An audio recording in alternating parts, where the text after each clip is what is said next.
Shalom bien-aimé dans le Seigneur. Je viens ce matin répondre à une question qui m'a été posée. Pasteur, c'est quoi la foi? Et pour répondre à cette question, nous irons très rapidement. Nous allons lire la Bible. Dans Marc chapitre 11, du verset 21 au verset 23, surtout le verset 23, Jésus nous donne la définition de la foi. Il dit, si quelqu'un dit à cette montagne, ôte-toi de là, s'il croit dans son cœur et ne doute pas, il verra s'accomplir. Donc je peux conclure que la foi, c'est la croyance plus l'action. C'est-à-dire si quelqu'un croit et parle. Donc la foi, c'est la croyance et l'action. Je ne vais pas limiter l'action à parler. Mais dans ce texte, il est question de croire et de parler. Il n'y a pas que cette définition de la foi. Il y a une autre définition que je tire dans Luc chapitre 1, verset 38.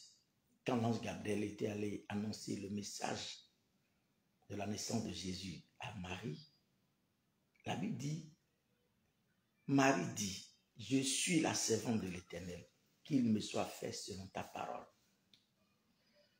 Je déduis de là que la foi, c'est notre réaction favorable à la parole de Dieu. La foi, c'est notre réponse positive à la parole de Dieu. Elle a reçu une parole. Elle y a cru. Elle a répondu favorablement. Elle a réagi favorablement, positivement à cette parole. Ce que beaucoup de chrétiens ne font pas aujourd'hui. Donc la foi, c'est notre réponse favorable, notre réponse positive à la parole de Dieu. Il est important de savoir que les deux marchent, la croyance et l'action.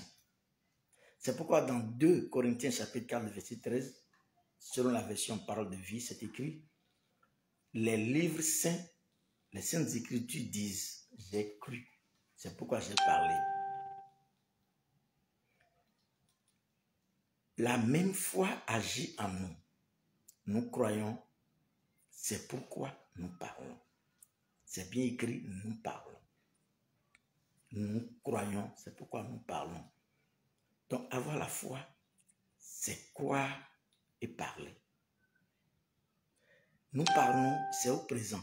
Cela veut dire que nous ne parlons pas une seule fois. Nous parlons chaque jour, chaque heure, chaque minute, chaque seconde. Nous parlons. Nous parlons de quoi?